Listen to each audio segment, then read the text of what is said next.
Radio Junction, no more tension. Radio Junction, no more tension. Yeah! Radio junction के सभी श्रोताओं का बहुत बहुत स्वागत है। हम लेकर आ गए हैं आपका पसंदीदा कार्यक्रम साहित्य के रंग। और साहित्य के रंग में साहित्य के जैसा कि हर बार होता है बहुत सारे रंग बिखरते हैं और हम यहाँ पर बात करते हैं गीतों की, गजलों की, कविताओं की और साहित्य की अन्य विधाओं की। दोस्तों, आज हम कुछ खास लेकर आए हैं आपके लिए। हम आज एक नई परंपरा शुरू करने जा रहे हैं हमारे चैनल पर, हमारे इस कार्यक्रम में। और वो परंपरा ये है कि हम साहित्य के कुछ ऐसे लोगों से आपका परिचय कराने जा रहे हैं जिन्होंने साहित्य के क्षेत्र में एक मुकाम हासिल किया है और अपना ही नहीं बल्कि हमारे देश का, हमारे हिंदी साहित्य का नाम काफी ऊंचा किया है। जी हाँ दोस्तों, और इसी क्रम में आज हमारे साथ हैं लखनऊ उत्तर प्रदेश से ओम नीरो जी। ओम नीरो जी, मैं आपको बता दूं, ओम नीरो जी वास्तव में एक साहित्यिक संस्था कविता लोक संस्थान के संरक्षक और संस्थापक हैं। तो आइए स्वागत करते हैं ओम नीरो जी का। स्वागत है ओम नीरो जी आपका। आपका भी स्वागत है। तो हमारे इस कार्यक्रम में जैसा कि आप सुन चुके हैं, साहित्य के रंग बिखरते हैं, चारों तरफ साहित्य की बातें होती हैं। तो कैसा लग रहा है आपको हमारे इस कार्यक्रम में आकर? बहुत अच्छा लग रहा है। एक माध्यम से हमारी साहित्य संबंधी विचारधारा लोगों तक पहुंच रही है, ये अति सुखद लग रहा है। तो नीरो जी, हमने आपके विषय में सुना है कि आप मूलतः एक रसायन विज्ञान के अध्यापक रहे हैं। तो रसायन विज्ञान के साथ ये साहित्य का जो मेल है कुछ ठीक नहीं लग रहा, जम नहीं रहा है।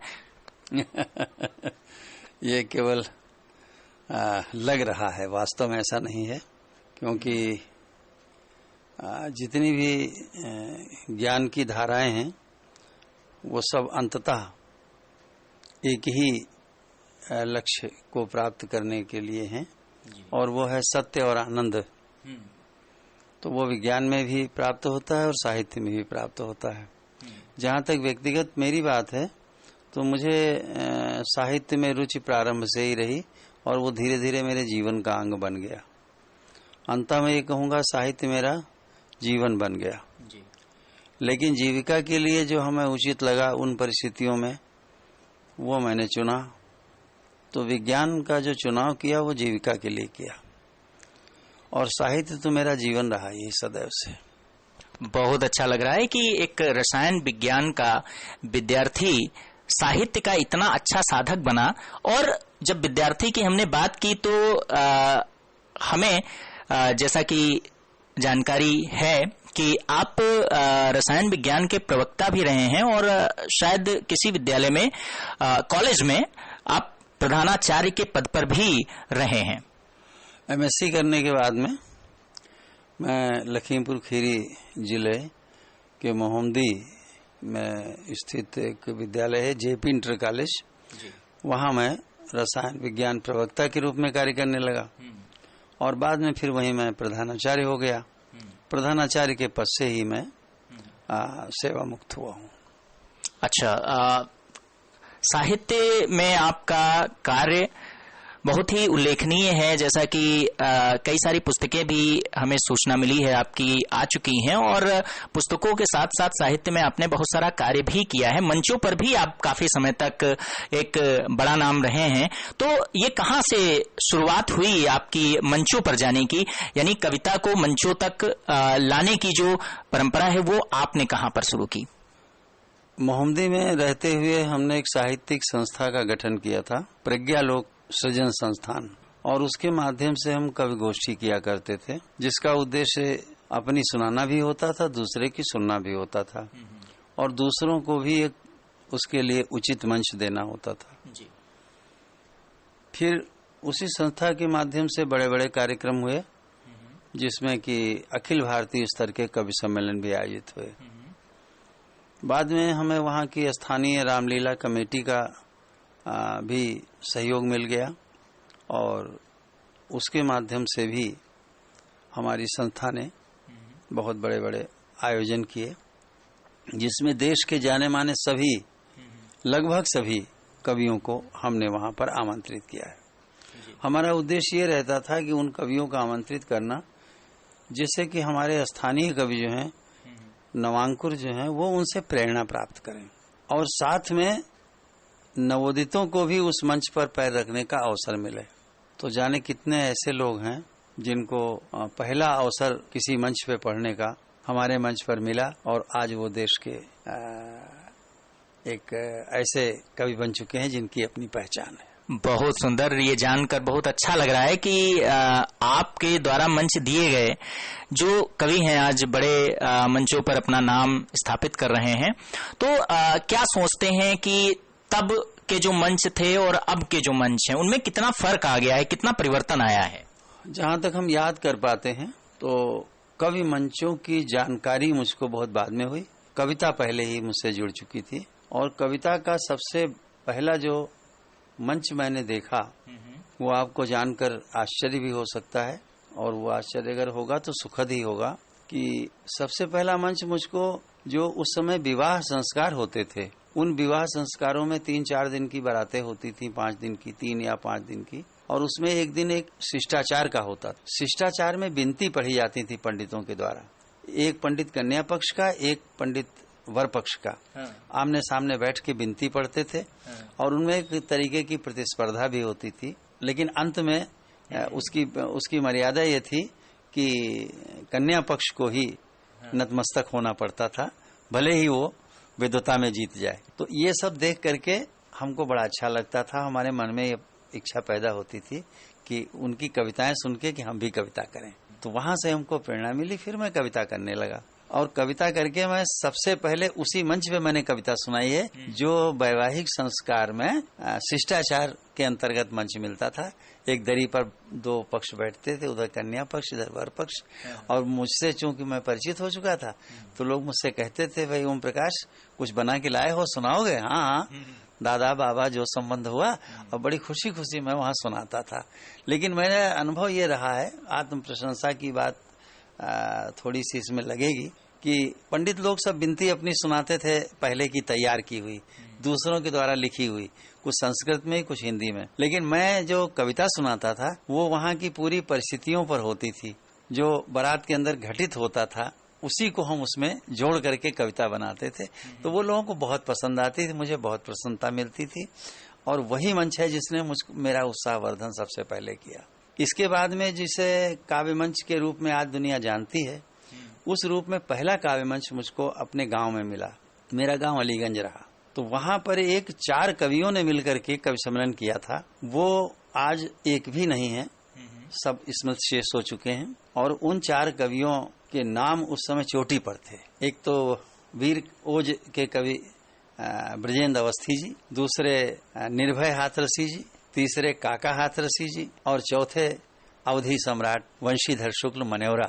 और उन 4 के बीच में एक छोटा सा मेरी उम्र उस समय कितनी रही होगी, मैं इंटर में पढ़ता था और अनुमान कर लीजिए 16 वर्ष के करीब आई थी और मुझको वहां पढ़ने का मौका दिया गया। उस समय नेहरू जी की मृत्यु हुई थी, तो उनकी मृत्यु पे जब मैंने कविता सुनाई तो मुझे इतनी अच्छी प्रतिक्रिया मिली जनता से कि मुझे लगने लगा कि मैं कवि हो गया। और मजे की बात, उस समय लोगों ने नोट भी खूब दिए। तो मैं हाफ पैंट पहने हुए था और उस हाफ पैंट की जेबों में मुझे याद है खूब नोट भरे थे, दाएं बाएं दोनों में। ये मेरा पहला अनुभव है काव्य पाठ करने का। क्या बात है, बहुत सुखद स्मृतियां साझा कर रहे हैं आप हमारे साथ। और निश्चित रूप से बड़ा अगर हमारे युवा सुन रहे होंगे हमारे इस कार्यक्रम को, तो मैं समझता हूं कि उन्हें बहुत कुछ जानने का अवसर आज मिलने वाला है।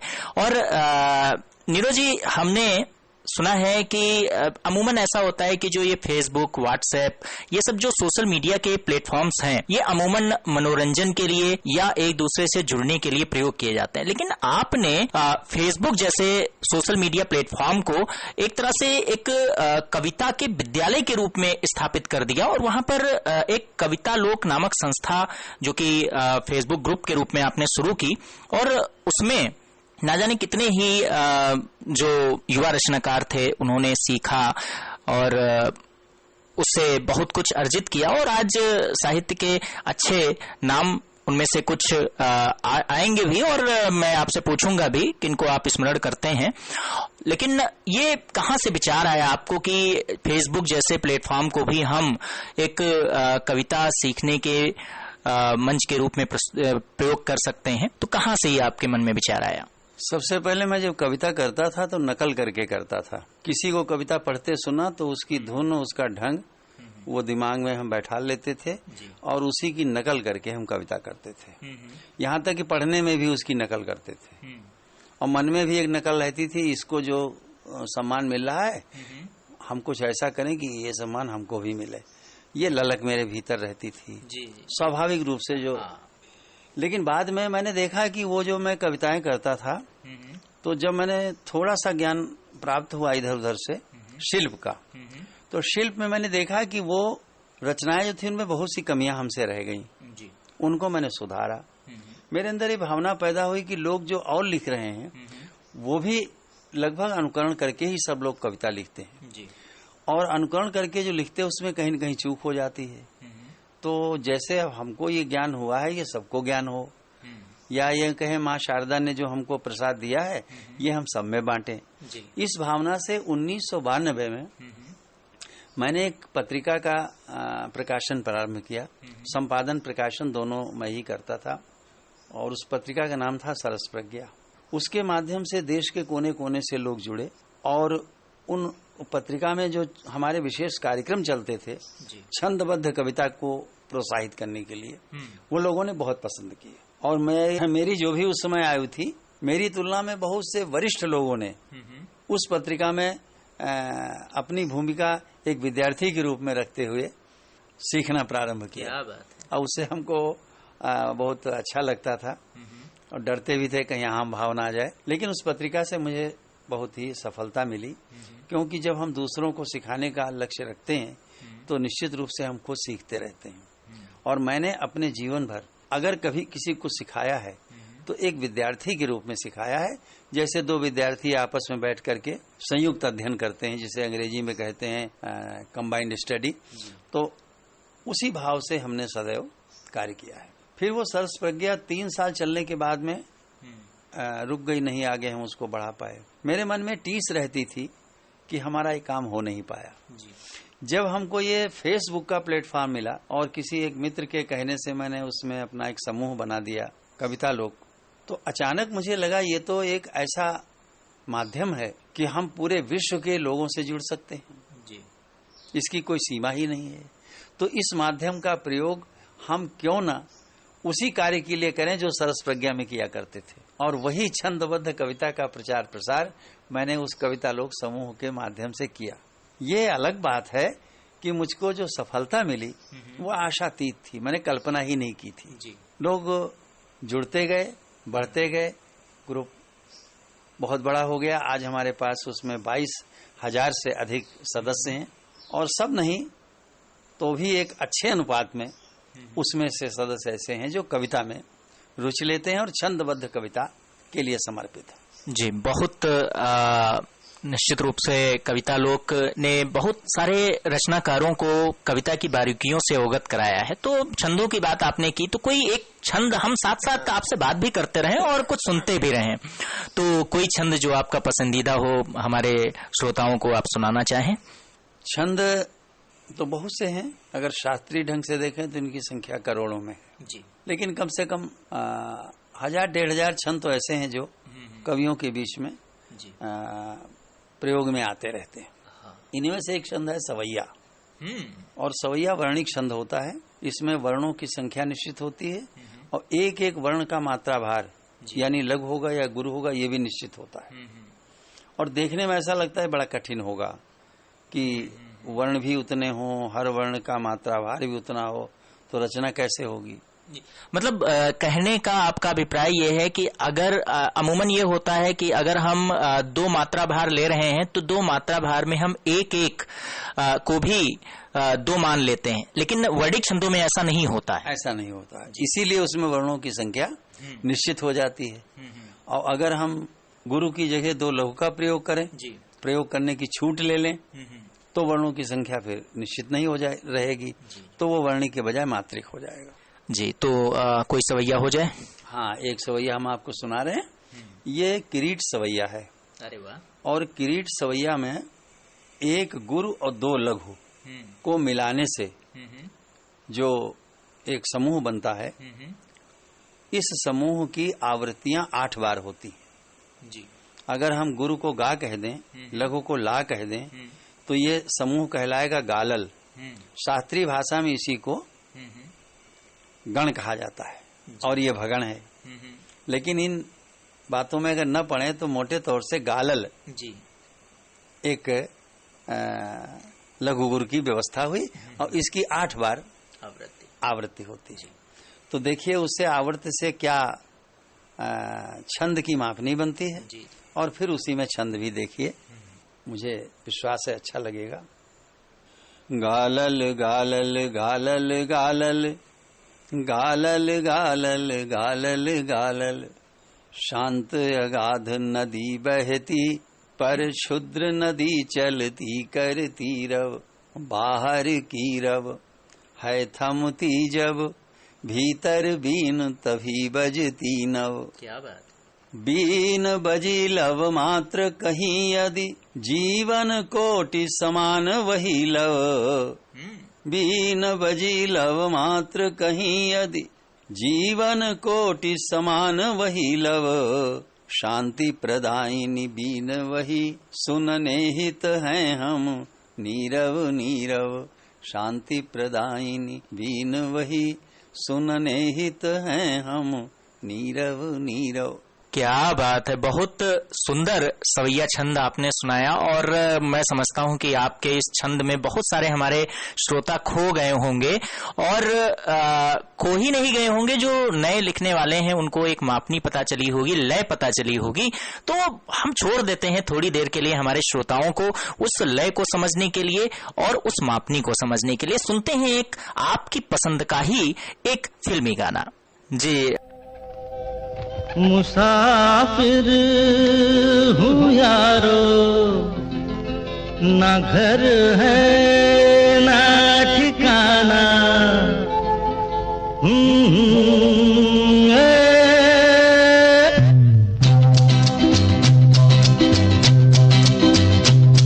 मुसाफिर हूँ यारो, ना घर है ना ठिकाना, मुझे चलते जाना है, बस चलते जाना।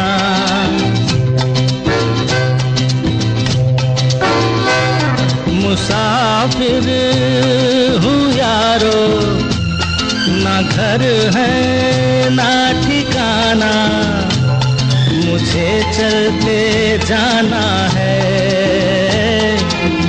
बस चलते जाना।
मुसाफिर हूँ यारो, ना घर है ना ठिकाना, मुझे चलते जाना है,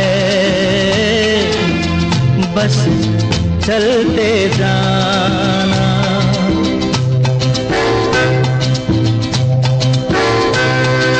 दिन ने हाथ थाम कर इधर बिठा लिया,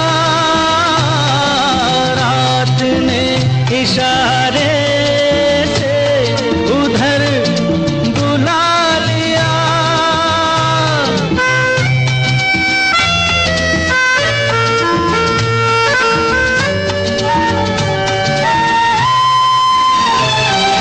दिन ने हाथ थाम कर इधर बिठा लिया,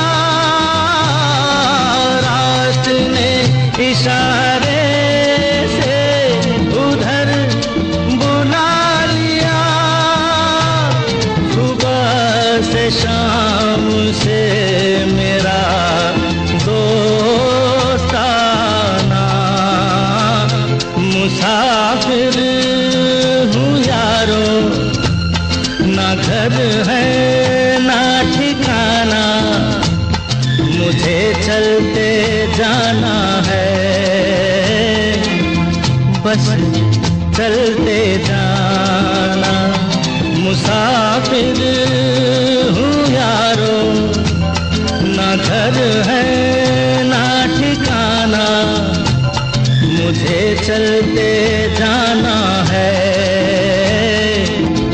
बस चलते जाना।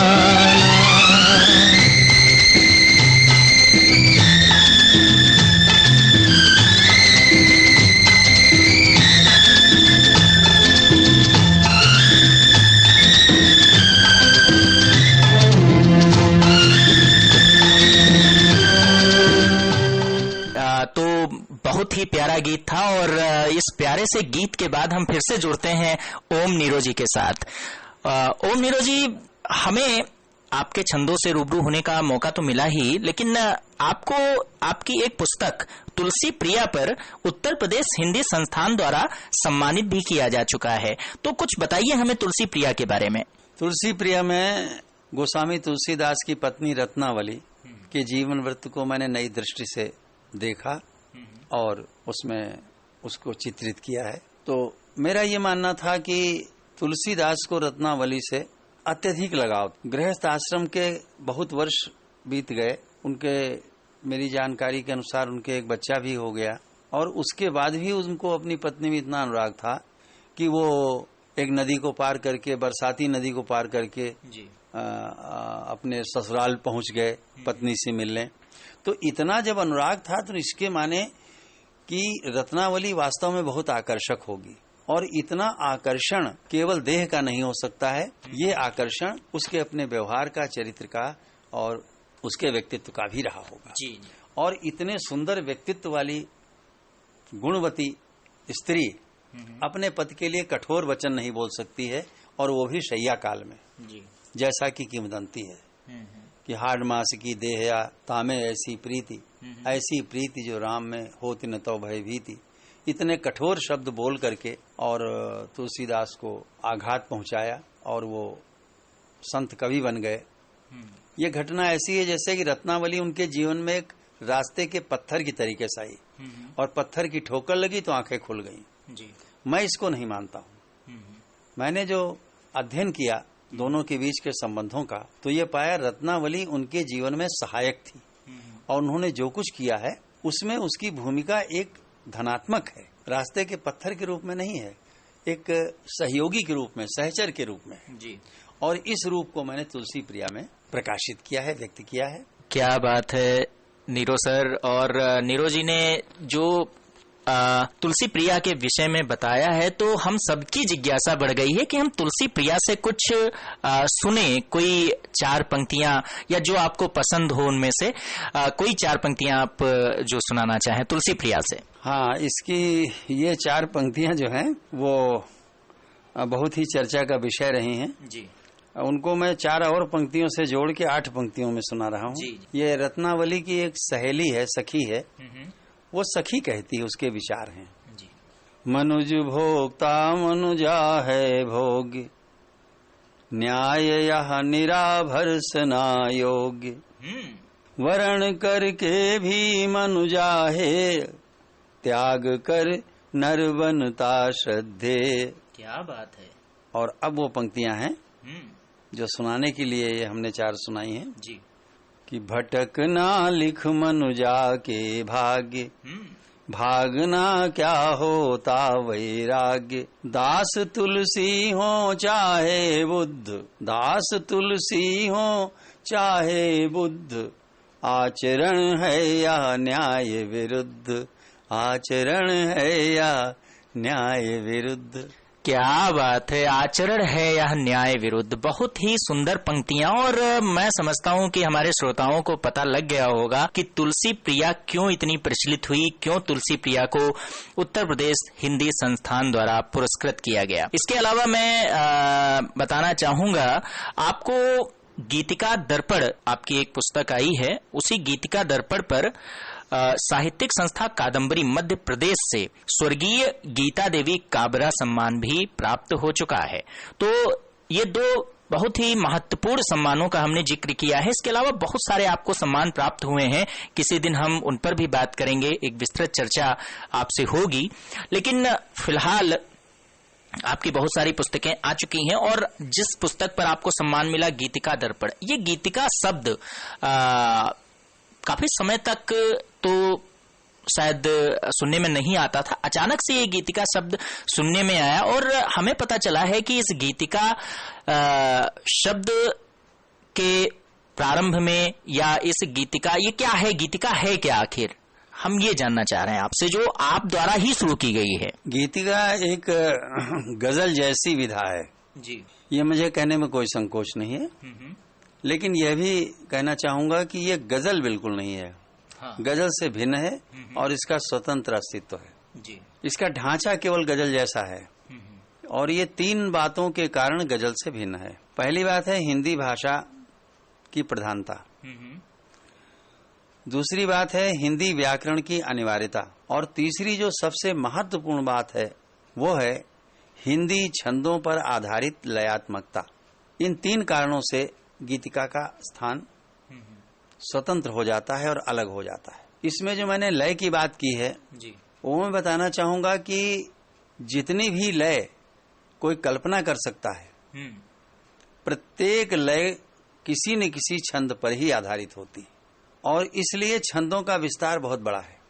तो जब हम लय का आधार छंदों को बना देते हैं और उसको आधार बना करके 2-2 पंक्तियों के युग्म लिखते हैं, उनको मिला के एक गीतिका लिखते हैं, तो उसका क्षेत्र बहुत विस्तृत हो जाता है और हिंदी प्रेमियों के लिए एक मनचाहा आकाश मिल जाता है उड़ान भरने के लिए। आपने भी सम्मान की बात की तो मेरा मन ये कहे बिना नहीं रहता है कि चाहे मुझे तुलसी प्रिया के लिए हिंदी संस्थान से सम्मान मिला हो, चाहे गीतिका दर्पण के लिए मध्य प्रदेश की कादम्बरी संस्था से सम्मान मिला हो जी, लेकिन मेरी दृष्टि में सबसे बड़ा सम्मान वो है जो मुझे पाठकों से मिलता है।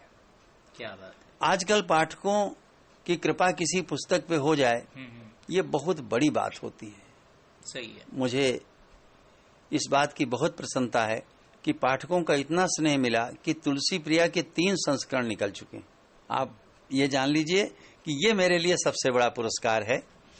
और गीतिका दर्पण की लोकप्रियता इस रूप में देखी जा सकती है कि आजकल कोई किताब पढ़ने को तैयार नहीं होता है, अगर दी जाए तो रख देता है। बहुत कम लोग हैं जो उसमें से पढ़ते हैं और इस बात की तो कल्पना ही नहीं की जा सकती है कि कोई किताब पैसे देकर खरीदेगा जी। लेकिन गीतिका दर्पण के लिए मुझे देश के कोने कोने से आदेश प्राप्त होते हैं और लोग धन भेज करके उस पुस्तक को मंगाते हैं और पढ़ते हैं। मैं इसको बहुत बड़ा पुरस्कार समझता हूं अपने लिए जी। निश्चित रूप से बहुत बड़ा पुरस्कार है। अगर एक पुस्तक किसी की निकलती है तो उस पुस्तक के भी विक्रय में या मांग में उतनी अधिक उत्साह लोग नहीं दिखाते हैं जितना कि आपने बताया कि 3 संस्करण निकल चुके हैं तुलसी प्रिया के, तो मैं समझता हूं कि ये बहुत बड़ी उपलब्धि है। तो नीरज जी, जैसा कि हमें जानकारी मिली है कि आपकी कई पुस्तकें ऐसी भी हैं जो कि मूल रूप से छंदों के लक्षणों पर आधारित है, यानी कि उन पुस्तकों में छंदों के लक्षण, छंद कैसे लिखें, छंद की विभिन्न विधाएं, उन या कविता की विभिन्न विधाएं, उन सभी पर विचार रखे गए हैं, उन सभी को विस्तार से समझाया गया। तो कोई ऐसी पुस्तकों का आप जिक्र करना चाहें जो पाठक पढ़ सकें और जिनसे वो कविता लिखना भी सीख सकें, और खासकर जो छंद मुक्त कविता की ओर जा रहे हैं वो छंद युक्त या छंदबद्ध कविता की ओर आकर्षित हों और सीख सकें। हमने अभी तक जितने भी काव्य ग्रंथ निकाले हैं, वो संकलन हो या व्यक्तिगत संग्रह हो, सभी मैंने छंद की इतनी चर्चा की है कि छंद के प्रति आकर्षण पैदा हो। और प्राय मेरी प्रवृत्ति रही, रचना के साथ ही मैं उसका छांदसिक शिल्प भी देता हूँ, जिससे कि पढ़ने वाले में छंद के प्रति आकर्षण पैदा होता है। जी। मेरी पहली कृत थी कवितालोक। कवितालोक में गीत की जो अलग अलग विधाएं थी, उन पे हर विधा की रचनाएं संकलित करने के पहले उस विधा पर चर्चा की गई थी, जो लोगों ने बहुत ही पसंद की और उससे लोगों ने सीखा, प्रेरणा प्राप्त की।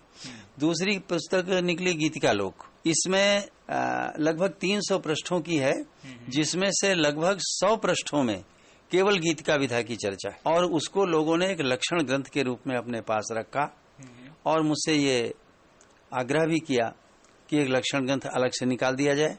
तब मैंने गीतिका दर्पण कृति प्रकाशित की, जिसमें केवल गीतिका के लक्षण हैं।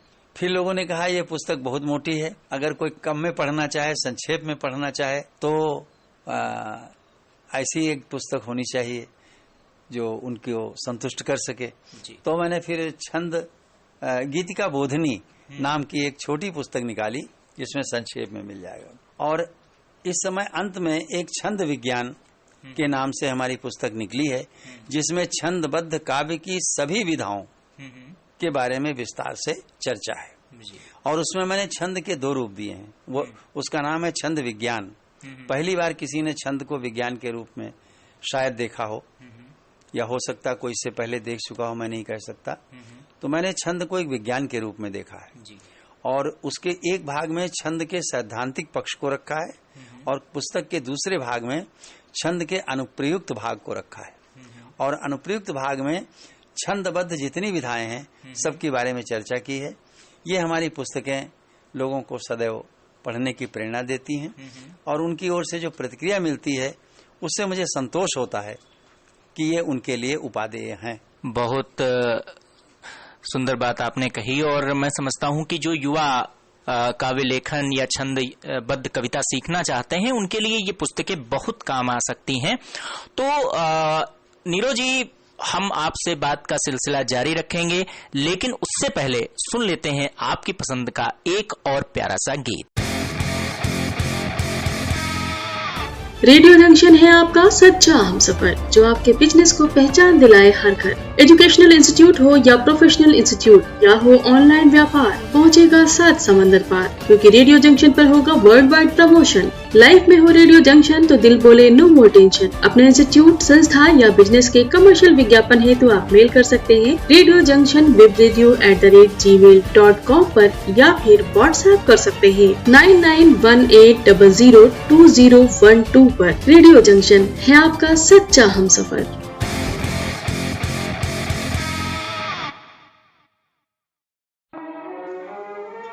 ख्वाबों को पंख लगाता, हुनर को मंच दिलाता, मेरे सपने अब एक रंग है,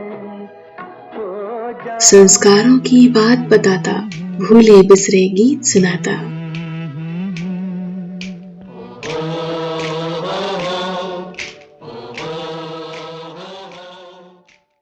अनकही दास्तानों का सफर, सबका प्यारा हमसफर। वो भूली दास्तां लो फिर याद आ गई, जो दूर करे टेंशन, सिर्फ रेडियो जंक्शन।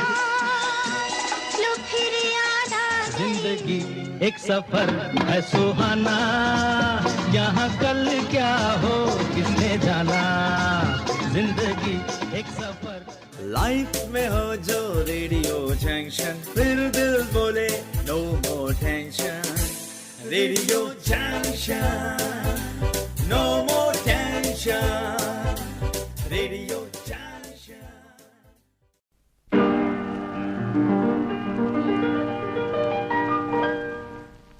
ये शमा तो जली रोशनी के लिए, इस शमा से कहीं आग लग जाए तो ये शमा क्या करे। ये शमा तो जली रोशनी के लिए, इस शमा से कहीं आग लग जाए तो ये शमा क्या करे। ये हवा तो चली सांस ले हर कोई, घर किसी का उजड़ जाए आंधी में तो ये हवा क्या करे।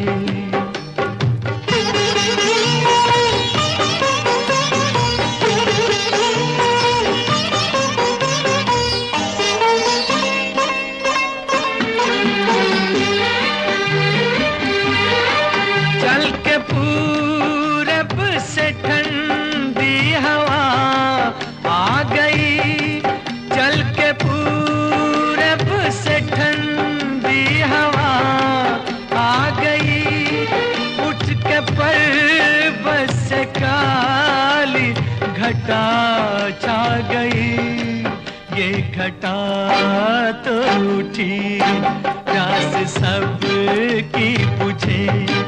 आशियां पे किसी के गिरी बिजलियां तो ये घटा क्या करे। ये शमा तो जली रोशनी के लिए।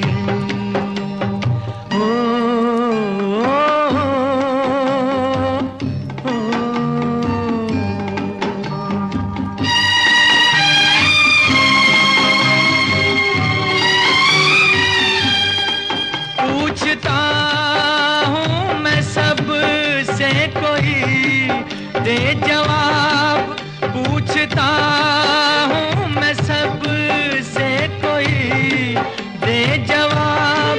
ना खुदा की भला क्या खता है जनाब, ना खुदा लेके साहिल की जानिब चला। डूब जाए सफीना जो मंझधार में तो ना खुदा क्या करे। ये शमा तो जली रोशनी के लिए।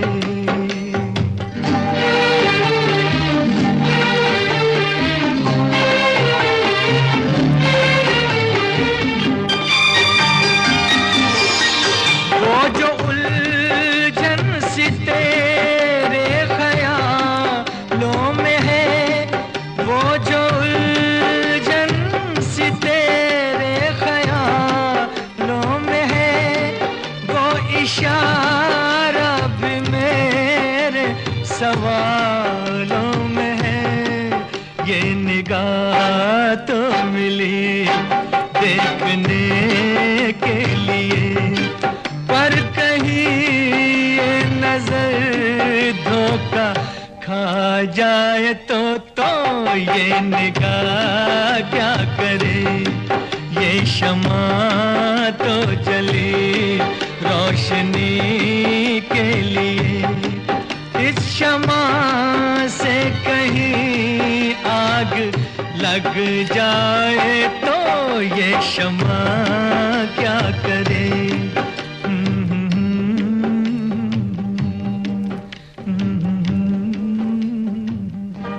बहुत ही प्यारा गीत था। निश्चित रूप से हम सभी उसी में खो गए, इतना प्यारा गीत। और आपकी पसंद भी आपकी रचनाओं की तरह ही बहुत ही प्यारी है, बहुत सुंदर है। तो हम लौटते हैं अपनी चर्चा पर। हमारे साथ नीरो जी जुड़े हुए हैं। तो नीरो जी, हम जानना ये चाह रहे हैं, हमने कविता लोक की बात की, तो कविता लोक जैसे कि मुझे जो सूचना मिली, सूचना मैं यहाँ पर बार बार प्रयोग इसलिए कह रहा हूँ, जो कि लोगों के व्यूज थे, लोगों की जो प्रतिक्रियाएं थी, उनके आधार पर ही मैं ये बात कह रहा हूँ। तो कई सारी ऐसी जानकारियां जो हमें मिली, हमने आपसे उन पर बात की।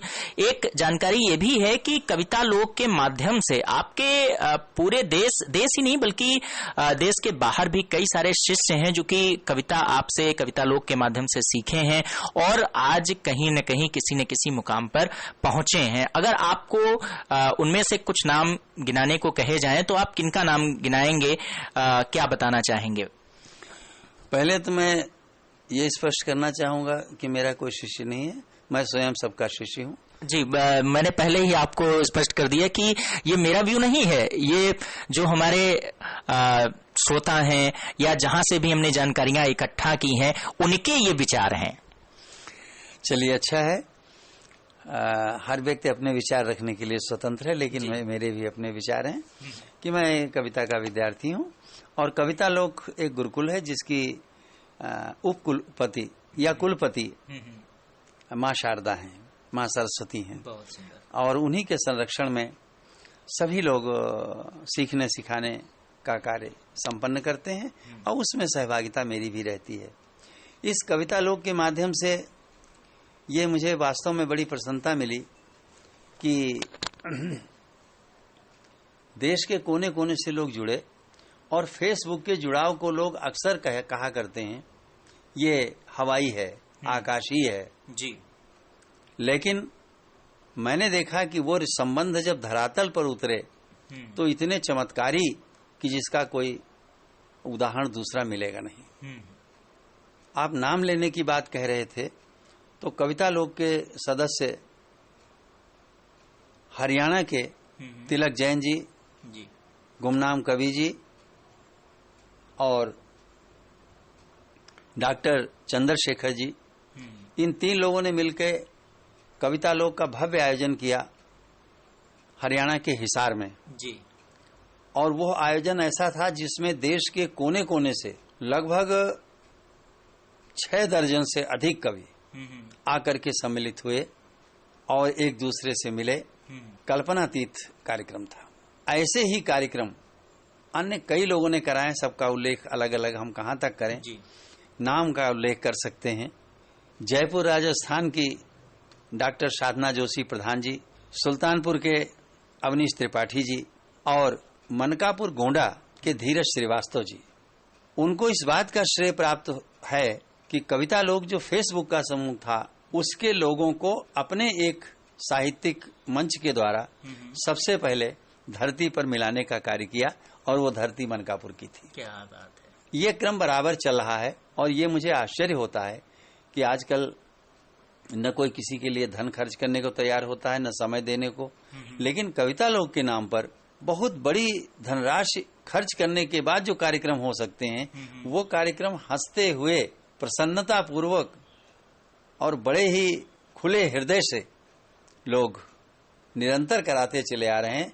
हम कल्पना भी नहीं कर सकते हैं कभी कि अगला कार्यक्रम क्या होगा, और वो हो जाता है, उसकी सारी व्यवस्था हो जाती है। इसीलिए मैं कहता हूं कि कविता लोक विश्वविद्यालय की कुलपति माँ सरस्वती हैं जो स्वयं सारी व्यवस्था करती रहती हैं। बहुत सुंदर। तो निश्चित रूप से मैं हमारे सभी श्रोताओं को बता दूं कि कविता लोक एक फेसबुक से प्रारंभ हुआ ग्रुप था जो कि आज जमीनी स्तर पर कार्य कर रहा है और पूरे देश में अपनी पताका फहरा रहा है काव्य के क्षेत्र में। तो नीरो जी, एक आखिरी सवाल आपसे कि जो हमारे युवा हैं, जो हमारे नवोदित रचनाकार हैं, उन्हें आप क्या बताना चाहेंगे, क्या सीख देना चाहेंगे, कैसे वे छंदबद्ध कविता की ओर रुख कर सकते हैं या कैसे सीख सकते हैं छंदबद्ध कविता? हम इस पर कुछ अवश्य कहना चाहेंगे, लेकिन इससे पहले आपको ये बताना चाहेंगे कि हमारे इस कविता लोक में एक मनोज मानव जी हैं जी, जो ये बात मुझे तो नहीं कहनी चाहिए, लेकिन वो स्वयं ही इतनी बार कह चुके हैं, मुझे कोई संकोच नहीं कहने में, कि कविता लोक में आने के पहले उनको कविता के शिल्प के बारे में जो जानकारी थी वो ना के बराबर थी। और कविता लोक में रहते हुए उन्होंने इतना ज्ञान अर्जित किया कि उनकी 2 कृतियां प्रकाशित हो चुकी हैं, जिसमें से एक गीतिकाओं का संग्रह है गीतिकामृत, अनेक हिंदी छंदों पर आधारित गीतिकाएं हैं, और दूसरा उनका गीतिका संग्रह है जो विश्व का एक कीर्तिमान है जी, उसका नाम है छंदानुगामिनी। उसमें वर्णिक छंदों पर आधारित गीतिकाएं लिखी गई हैं और उसका संग्रह है। यह अपने में विश्व का कीर्तिमान है। मेरी दृष्टि में अभी तक ऐसी कोई कृति नहीं निकली है जिसमें वर्णिक छंदों पर आधारित गीतिका लिखी गई हो जी। और उन मनोज मानव ने, जैसा कि हमने अभी कई नाम लिए, अपने यहाँ 2 भव्य आयोजन कराए हैं अखिल भारतीय स्तर के, जिसमें भी देश के कोने कोने से लोग आए और खास तौर से कविता लोक के सदस्य आए, पूरा परिवार एकत्रित हुआ और मिला। तो ये उपलब्धि जो है ये कैसे हुई, इसका आधार यही है कि कविता सभी लोग अनुकरण से सीखते हैं। किसी को गाते हुए गीत हम सुनते हैं तो मन गुनगुनाने लगता है, और उस गुनगुनाहट को दिल में, हृदय में बसा करके उसी लय पे कुछ कहने लगे तो कविता करने के रास्ते पे आप चल पड़ेंगे। वो चाहे अशुद्ध बने चाहे शुद्ध बने, लेकिन अनुकरण से ही सबसे पहले कविता बनती है। और जब वो कविता बनने लगे तो उसको निखारने के लिए, संवारने के लिए, परिमार्जित करने के लिए हमको एक व्याकरण की आवश्यकता हो। तब हमको धीरे धीरे आवश्यकता होती है कि हम शिल्प को समझें, छंद को समझें, तुकांत को समझें, और जो भी छंदबद्ध कविता के तत्व हैं उनको समझें, तो हमारी कविता में निखार आता जाता है। और इसी आधार पर हमारे कविता लोक के तमाम सदस्य, जिनमें एक मैं भी हूँ, उन्होंने बहुत कुछ सीखा है, आज भी सीख रहे हैं, और मेरा विश्वास है कि मेरी विचारधारा के जो लोग हैं वो जीवन के अंतिम सांस तक सीखते ही रहेंगे। बहुत ही सुंदर संदेश आपने दिया है। तो चलते चलते आपकी कुछ रचनाएं हो जाएं जो कि हम श्रोताओं के बीच छोड़कर जाएंगे। कहते हैं कि प्यास बची रहनी चाहिए, और वो प्यास निश्चित रूप से अगर बची रहती है, जगी रहती है, तो बार बार हमें सुनने के लिए, कविता सुनने के लिए, आपसे बात करने के लिए प्रेरित करती रहेगी। तो जो भी आप अपनी कविताओं में से, छंदों में से जो कुछ भी सुनाना चाहें हमारे श्रोताओं को, जाते जाते स्वागत है आपका। एक मुक्तक सुनाना चाहूंगा पहले कि शब्द से सत्य को मैं छलूंगा नहीं, तालियों के चषक में ढलूंगा नहीं, ओ क्षमा मैं पतंगा नहीं गीत हूँ, ओ क्षमा मैं पतंगा नहीं गीत हूँ, ख्याति की ज्योति में मैं जलूंगा नहीं, ख्याति की ज्योति में मैं जलूंगा नहीं। एक गीत सुनाना चाहेंगे जी, स्वागत। इसमें जहाँ पर नए प्रतीक विधान का अभियान चल रहा है आजकल, खासतौर से नवगीत के माध्यम से, वहाँ पर मैंने वर्तमान परिवेश की बातों को पौराणिक प्रतीकों के माध्यम से कहने का एक प्रयास इस गीत में किया है। प्रस्तुत है गीत, सुनिएगा। सीता सीवामा चाहो तो राम तुम्हें बनना होगा, क्या बात है। सीता सीवामा चाहो तो, सीता सीवामा चाहो तो राम तुम्हें बनना होगा, करना है यदि राज ताज तो कांटों का धरना होगा, राम तुम्हें बनना होगा। पंक्तियां सुनिए। स्वागत।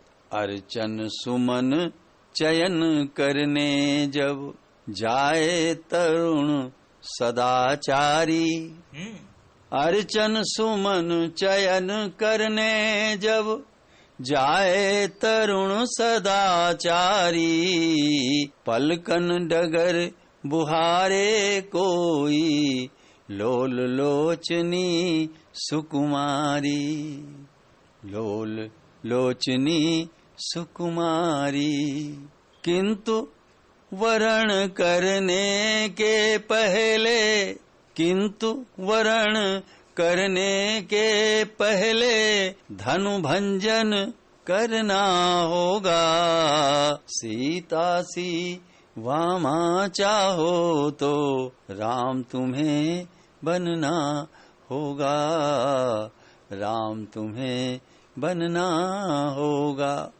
और उन्हीं पौराणिक प्रतीकों के माध्यम से एक बात आप तक पहुंचा रहा हूं जी कि तिनके जोड़ जोड़ जब पर्णकुटी बन पाएगी, तिनके जोड़ जोड़ जब पर्णकुटी बन पाएगी, तो छल से कोई शूर्पणखा आग लगाने आएगी, आग लगाने आएगी। क्या बात।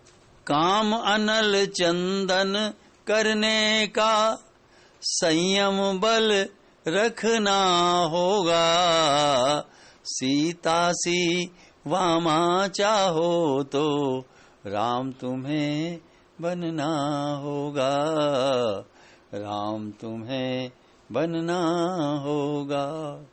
रामायण का जो मारीच का प्रसंग है, उस प्रसंग से मैंने एक संदेश निकाला है। देखिए, मृग कंचन का मोह प्रिया से, मृग कंचन का मोह प्रिया से दूर खींच ले जाए तो है क्या दोष भाग्य का फिर जो रावण सिया चुराए तो, रावण सिया चुराए तो।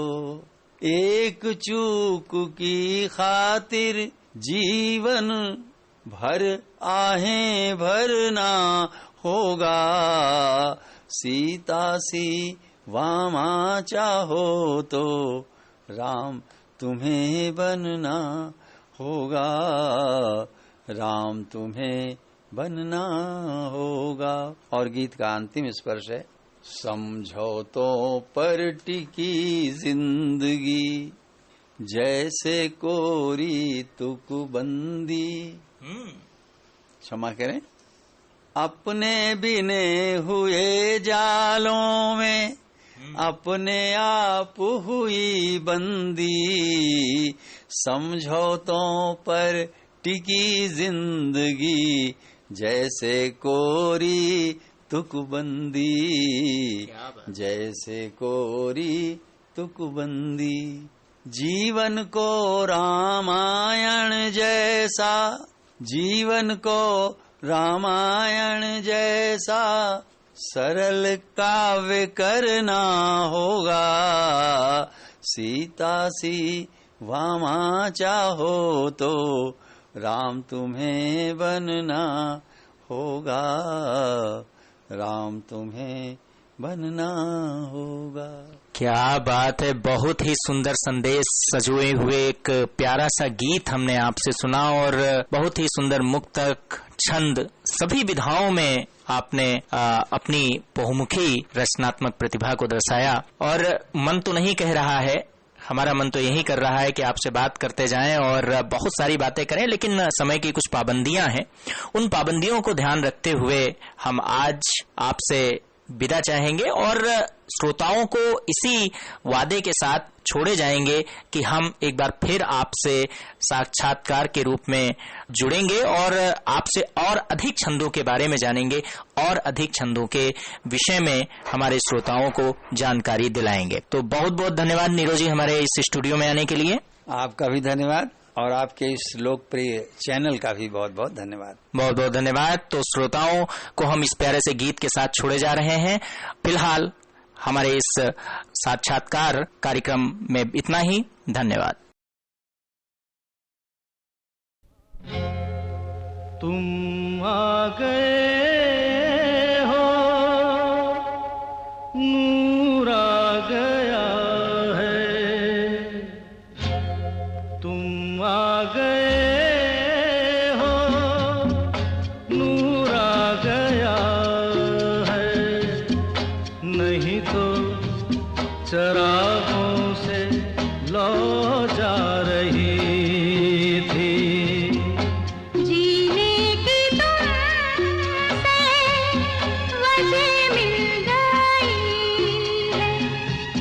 बस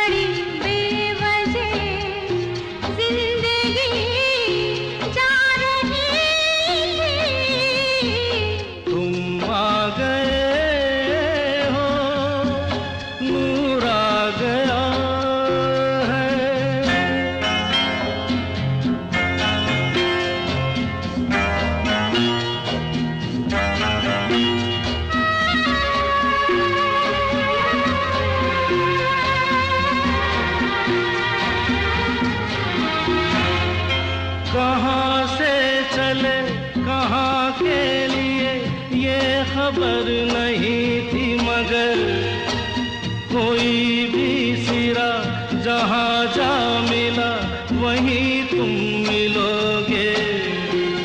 हो कहाँ से चले कहाँ के लिए ये खबर नहीं थी मगर कोई भी सिरा जहाँ जा मिला वहीं तुम मिलोगे।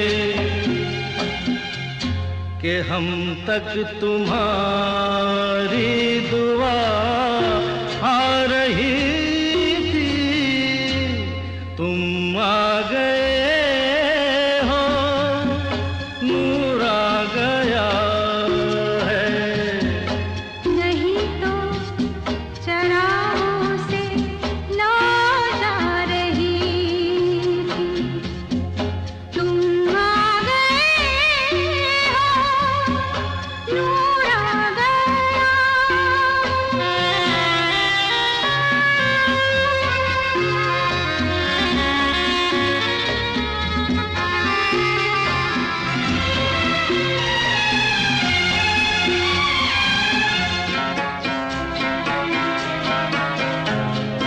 दिन डूबा नहीं रात डूबी नहीं, जाने कैसा है सफर। ख्वाबों के दिए आँखों में लिए वही आ रहे थे। ओ दिन डूबा नहीं रात डूबी नहीं, जाने कैसा है सफर। ख्वाबों के दिए आँखों में लिए वही आ रहे थे। जहाँ से तुम्हारी सदा आ रही थी, तुम आ गए हो, नूर आ गया है। नहीं तो चरागों से लौ जा रही थी। जीने की तुमसे वजह मिल गई है, बड़ी बेवजह जिंदगी जा रही थी, तुम आ गए हो, नूर आ गया।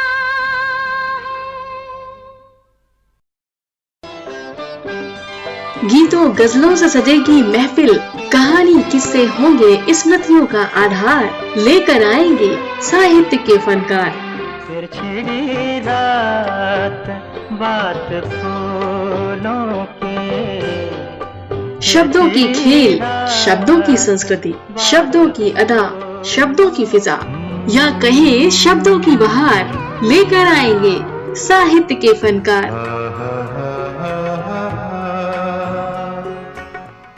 साहित्योत्सव होगा धुआंधार। सुनते रहिए साहित्य के हर रंग से सजा कार्यक्रम साहित्य के रंग, शाम 4 बजे रेडियो जंक्शन पर।